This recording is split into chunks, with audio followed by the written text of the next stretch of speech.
What's up, Dolphin Nation? What's up, NFL fans? What's up, Vince Stock family? Today's video, we're going to go ahead and cover day 4 of OTAs for our Miami Dolphins. And we're also going to hear from Coach Jeff Hafley, and then I'll give you my thoughts. But before I go ahead and read to you what happened on OTAs day 4, I'm going to go ahead and read to you a fact.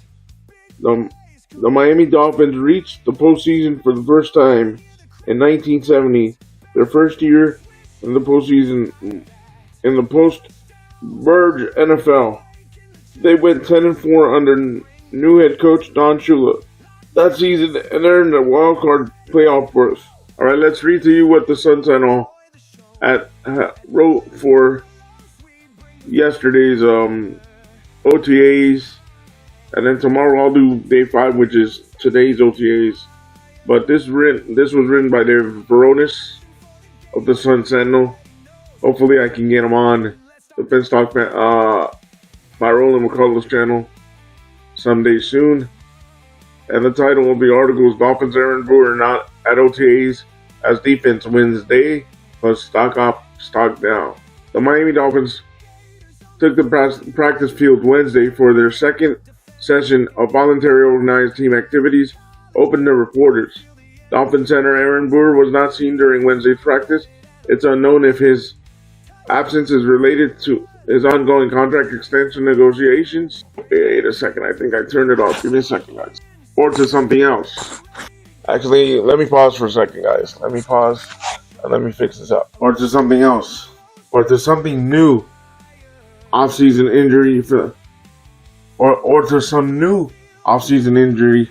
The second time team All-Pro selection last season. Brewer participated in last week's OTAs, open to the media. He has previously told the South Florida Sun Sentinel he's in no rush to get the deal done. Also going through extension talks, but at Wednesday's drills and participating was linebacker Jordan Brooks. Running back Devon Achane and right tackle Austin Jackson still weren't practicing. As Coach Jeff Hafley said before the OTA session, but both were present.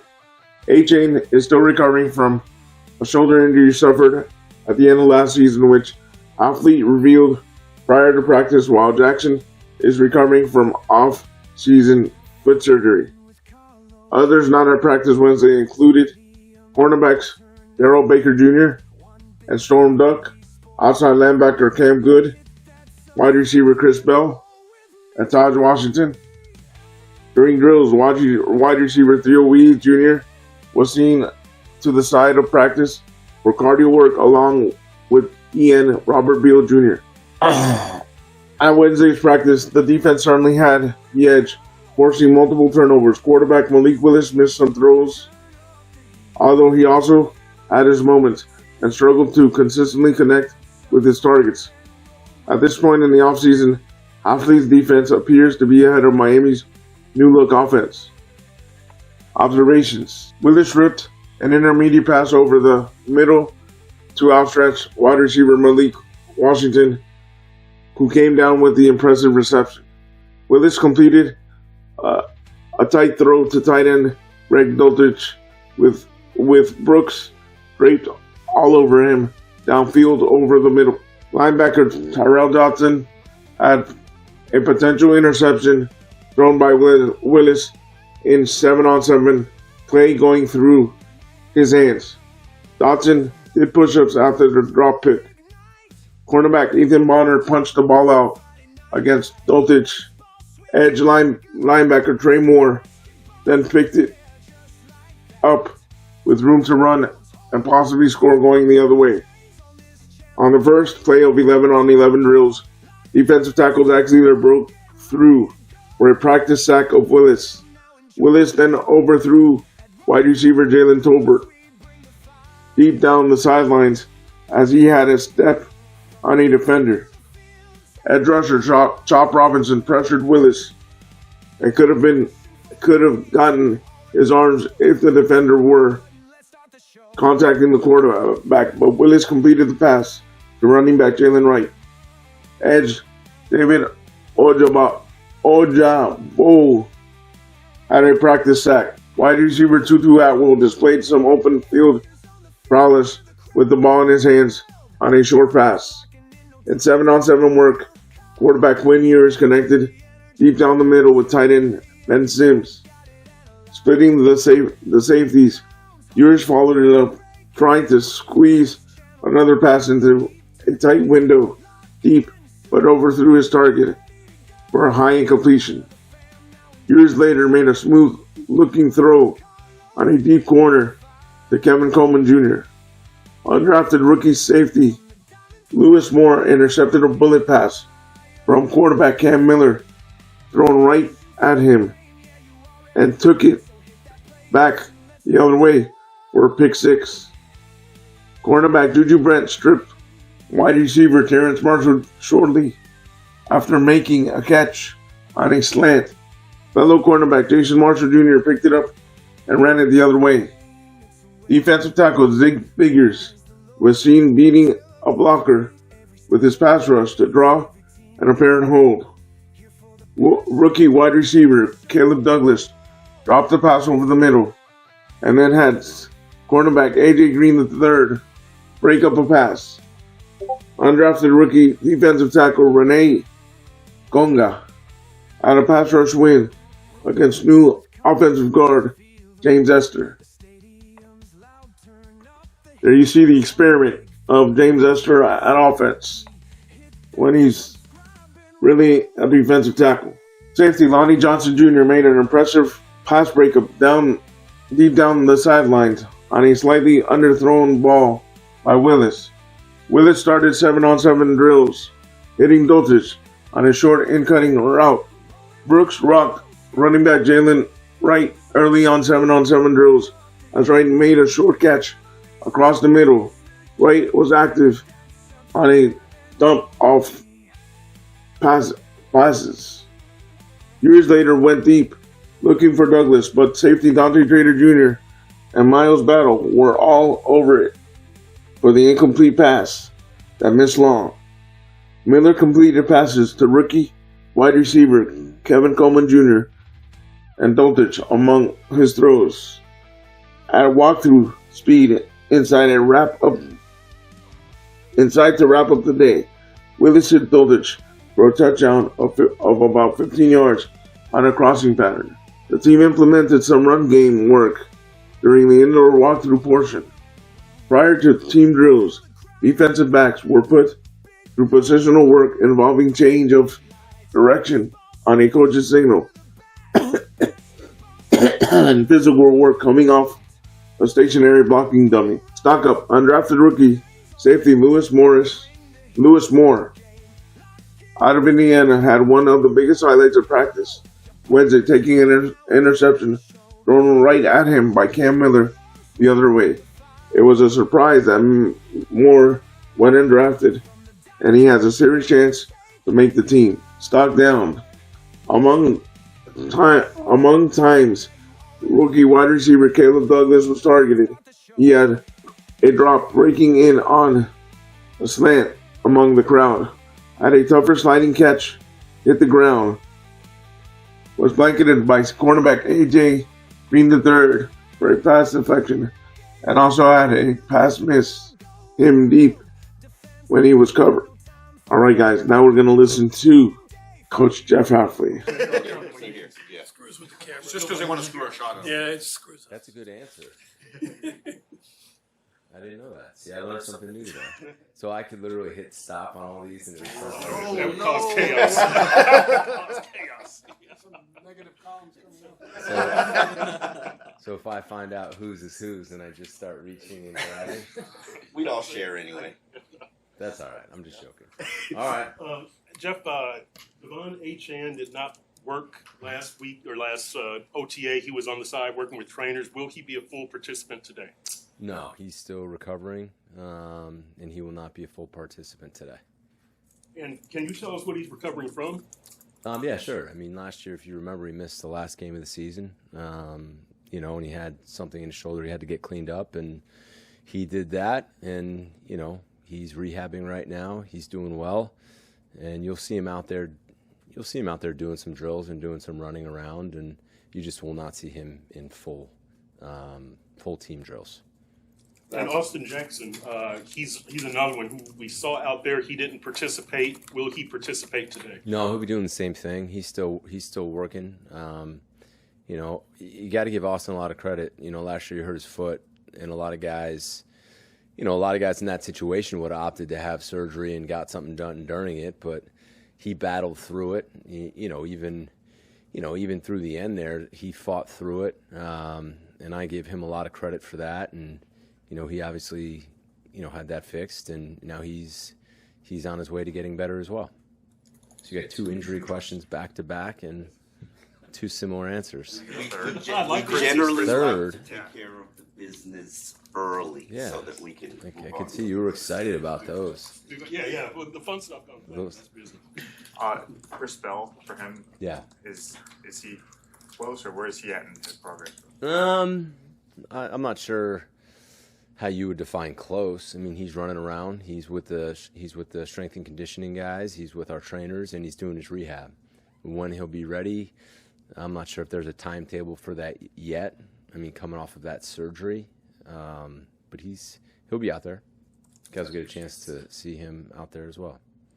You guys have been pretty judicious in some cases about the way you brought players on, not overloading them. Caden Proctor, you're going to keep him on the left side. Chris Johnson, Sean Duggan was saying he could play inside or outside, but you'll do what's best for the Dolphins. You don't want to overload him.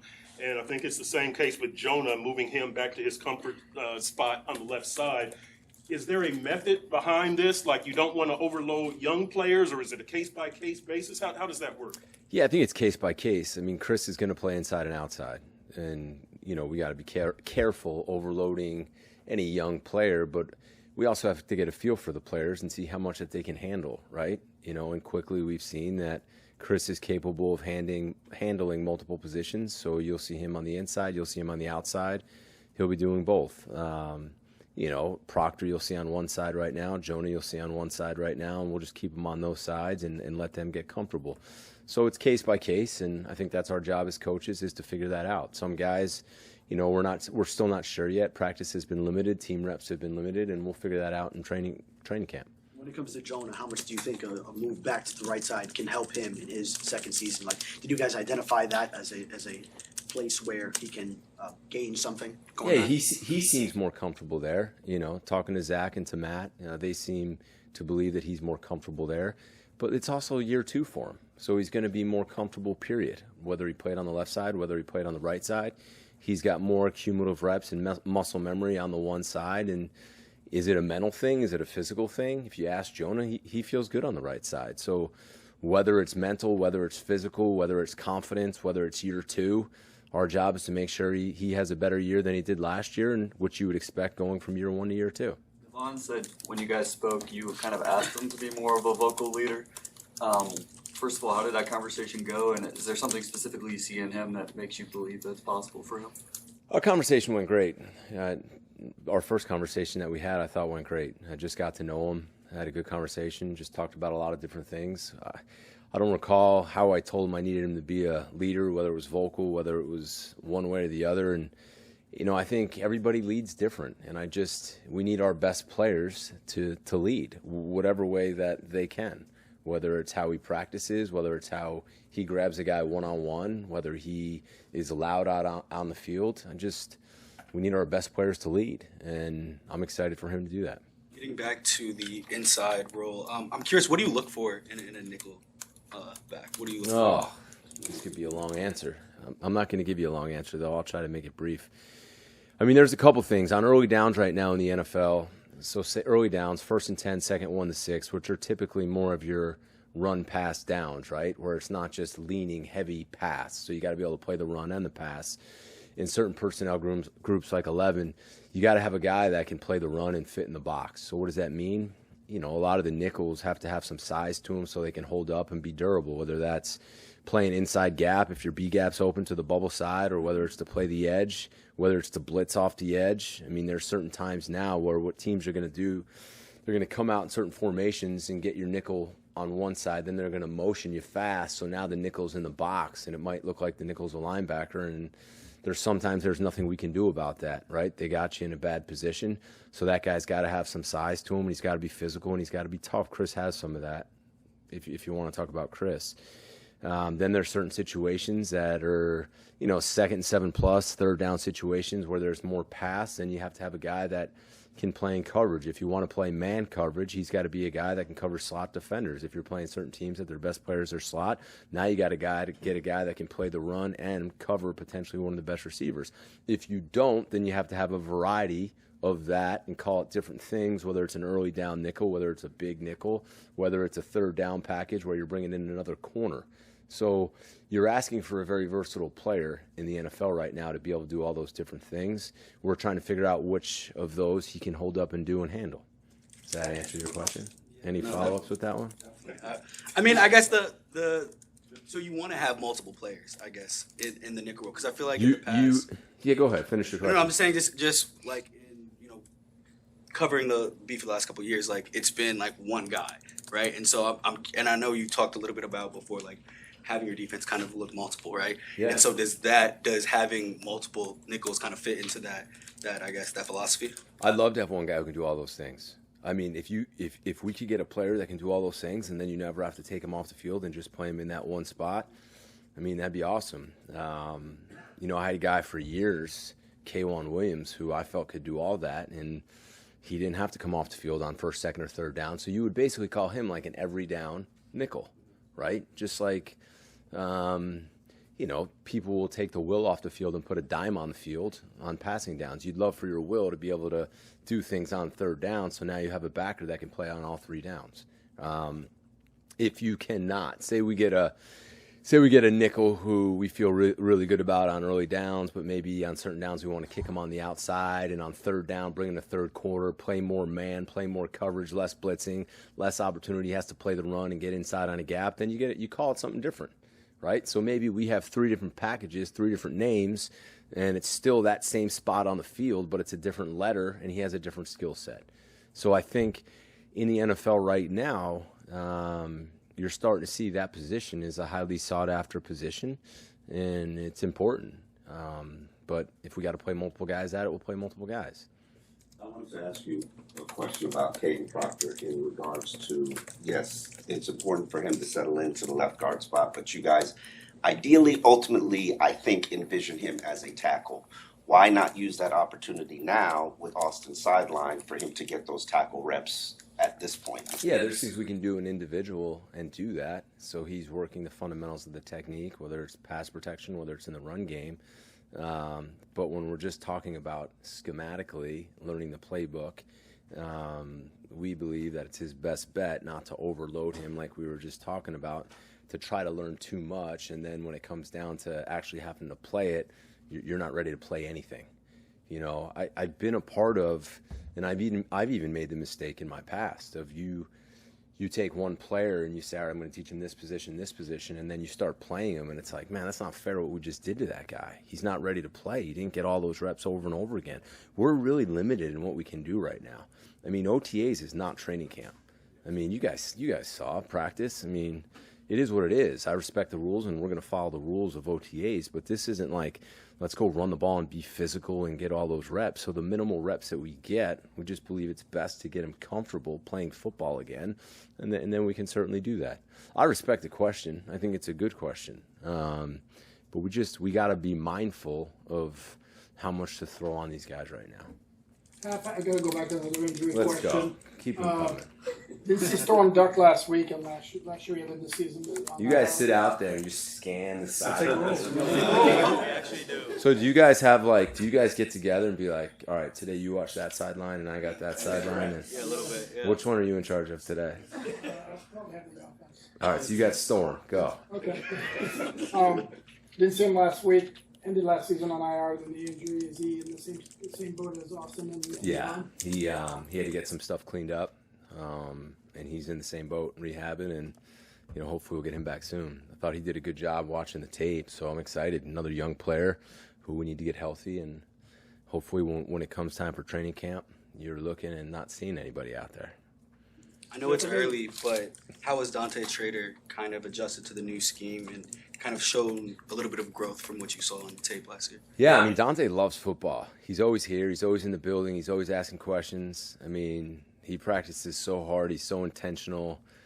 He's a smart football player who loves the game, and he's been a lot of fun to coach. Again, right now we're playing in shorts and T-shirts, and there's no contact and there's no tackling. But when it comes to taking what he's learning in the classroom and applying it on the field and being in the right spot and communicating and grasping the scheme and showing good leadership back there and being a great teammate and giving great effort and having a great attitude, I mean, I can go on about him. I think he's doing a really, really good job.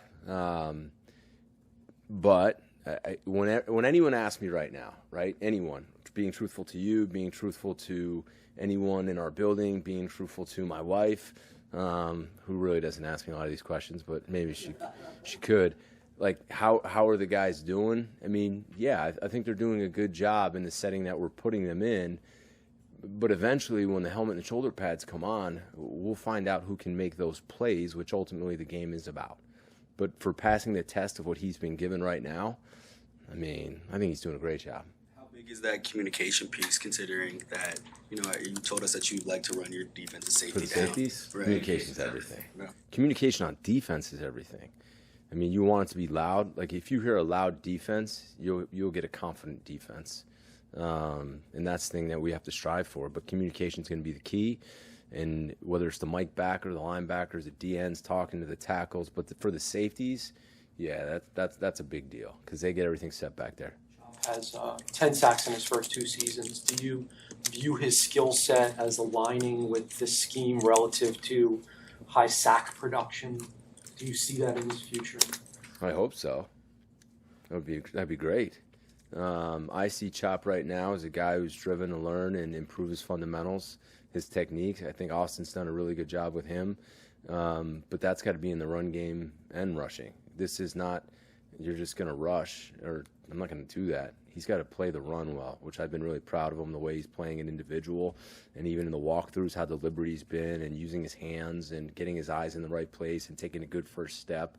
But you earn the right to rush by playing the run well. And that's one thing I continually talk to him about, and I think we'll see him do really well. But yeah, we're counting on him. That sack production we need. I mean, that's a skill set that he has and needs to be developed still. And yeah, that's our job to put him in those situations to have the production and figure that out. Would you rather have 2 third-down sacks or 6 third-down pressures? Like one or the other? Depends. What did the pressures cause and what did the sacks cause? Did a pressure cause an interception? Because then I'd rather have the pressure than the sack, depending on when it happened, right? Did the pressure force the quarterback to throw the ball away, and now they're punting? Same with the sack, right? And did the pressure lead to a big play and didn't mean anything? And so it just depends on what happened on the play. Jeff, regarding your kicking competition, will every single kick be tracked, and which I assume it is, and what matters in the final analysis? Is it every single kick or only kicks in certain situations? I think it's both, right? I think it's looking at the big picture over time, the consistency, and then in the situations where, there is pressure, who's coming through and making those kicks. But everything has to be evaluated. It's really... It's the only thing that we have to base it off of right now is practice. And then obviously once we get in the training camp and joint practices and preseason games, we'll have to make a decision. Jeff, I want to ask you about leadership on this team. Obviously, you're new. You're trying to figure out people. You're trying to figure out personalities, and you're also trying to lay your own foundation. How do you kind of evaluate where you are from a leadership standpoint on this team with the veteran players? Because I've always had this belief that the young players not only learn from the coaches, but they also learn from the older veterans in their units. And you have no veterans in some of these units. Yeah, then it's going to come from the coaches where we don't have those veterans. But there are some veterans that I think we have some really good leaders. And I don't want to go through names right now and leave anybody out, but we have some key guys that have played that are leaders. Then we have some second-year guys that you can see are more comfortable, and they're starting to lead in their way, right? I think that's really important for everybody to understand, that there's so many different ways to lead. It could, like I said, it could be pulling a guy aside. It could be how you talk to a guy in your room. It could be behind closed doors, bringing a guy along with you. It could be on the weekend, bringing a group of the young guys out and doing something, or inviting them over to a house for dinner, which we've had a lot of guys do, right? And then there are rooms. Like, I can't look you in the eye and tell you there's an older leader in every room that's been there before and done it, because we're young, and that's just the reality of who we are. And I said to the coaches today, there's some instances where I need the staff to step up and lead, and then I need the staff to develop leaders, and I have to develop leaders, because I've been in too many places where a coach comes in and says, we don't have any leaders around here. I think that's a bunch of BS, right? You can develop leaders. You can teach leadership. I can teach leadership to the staff. The staff can teach leadership to the players. We have to do that. I think that's key for this team to grow. But to say you need X amount of guys in each room, I mean, right now we have who we have. So what can we do about it to make it better? And that's why I said to you right now, the biggest thing I'm doing is I'm really observing and watching everything. I'm watching every guy. I'm watching every clip of film. And then in the team room, I'm trying to show them what's good, what's not good enough, what can be better, and which won't be tolerated, right? And then the beautiful part right now is the guys they've bought in and they're following. And it's so much fun to coach these guys right now, because they're giving everything that they have and everything that we ask to do. And it's fun to come to work every day. So, we'll keep working through that. You guys good? You want me to hand you your recorder? Not blowing smoke up the fan bases, but he's being realistic. So let me know your thoughts down in the comment section. And again, I appreciate all of your support as we try to continue to grow the Finstock by Roland McCullough's family. Like always, stay positive, stay on your grind, and go Dolphins.